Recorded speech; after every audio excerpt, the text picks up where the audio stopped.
I'm Dave First. It's great to be joined by Oriol Servia for the better part of kind of about 19 years or so involved in the IndyCar series. Still very much is. We'll get to that here in a second. What got you into racing? So, I was a fan. My dad used to race as a hobby. He was racing rallies back home. He was actually Spanish rally champion. So I used to go in the mountains and see him race, and I liked it. What brought you to the States? And how old were you at the time? So I was finishing actually engineering back home because I always thought again that racing was going to be a hobby of mine, like I have seen my dad. Again, he was Spanish champion, but as a hobby, he had a real normal job. So I always thought I'll have a normal job and hopefully I can race on the weekends. And then I had an opportunity to come here at the end of '97 to do a test in Indy Lights. Mm-hmm. And I got lucky that I got the ride, and then I thought I was going to be here for 2 years, and 25 years later actually, not 19, 25 years later, I'm still here. You're still here. Yeah. 99 Lights champ in the old Indy Lights series, now known as Indy Next. It was actually that year in Indy Lights, halfway through the season, that I realized, wait a second, the guys that win the championship make it to IndyCars and they make a living out of this. This is amazing. Let's focus on this. Right. I'm still trying to figure out the making a living out of this, but I'm here. So, how many teams do you drive for? I do have an official record. This might be a record, yeah. I've driven for 14 different IndyCar teams, including Car, Champ Car, and IndyCar. Yeah. 14 teams. Yeah. I think that speaks to how much you're appreciated in the sport, that that many teams wanted you. I'm like that dog you cannot get rid of. It's like they cannot get rid of me. I keep coming back. I don't know. Sometimes people tell me you've had such bad luck in your career because I've been to one team and that team shut down. I actually, of the 14 teams, I shut down many. My rookie year was Cowell's PPI. Second season I was with Sigma, a small team, no longer existent. Third season, I went to one of the most established teams in IndyCar. Shut it down. I shut it down. Then I went to Newman Haas, and I almost killed all the owners. And So if you're looking to shut down your team, here's your guy. Yeah, hire me. Winter at Montreal. How would you kind of got into this a little bit, but how would you characterize your career? Or wait, have you retired yet?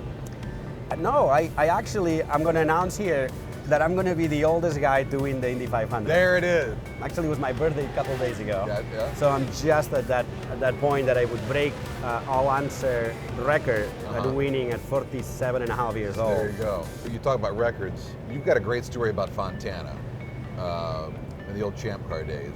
Tell us about that. We were racing Fontana, the 2-mile super speedway, and we had the Hanford device, which was this rear wing that was made to slow us down, but it would create a huge tow for the cars behind, right?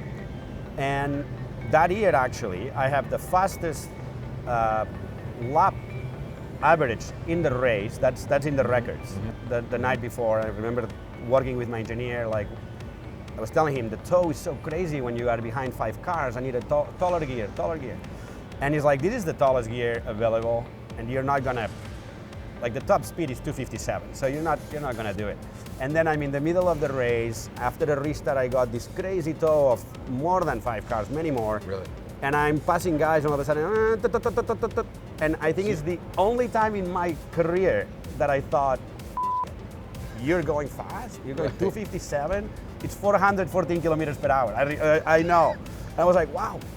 Two things of what you're doing right now. Obviously, you're driving the pace car, so you're still very much involved in the sport. There's meetings you got to go to and all this sort of thing. How cool is that to still be very much a part of this? Listen, at the end, I think most of us, this has been our life, this paddock, right? I've been honestly around it for 25 years. I know everyone. I love IndyCar. I love everything about it. So I feel privileged to being able to still be around and be the pace car. It's not as fun, obviously, as driving the race car. I'm proud of, doing this job. Again, I'm not fully retired, but we'll talk about the 500 another year. Yeah. You got his number. And lastly, you're involved with Microsoft. There's a lot of work being done behind the scenes there, right? Yeah. So I was lucky.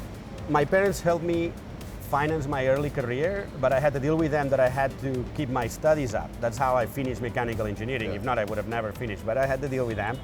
So I have that background. I've always liked tech, and then I was lucky last year that Microsoft, specifically Microsoft Research, hired me to start deploying some of their artificial intelligence tools in motorsports. So it's been super interesting for me because, again, it's obviously I'm passionate about racing, I like tech, and it's kind of bringing the two worlds together. That's cool. And who knows what's next? He could be back in a car in 2024 or 5, or we'll see. You got his number.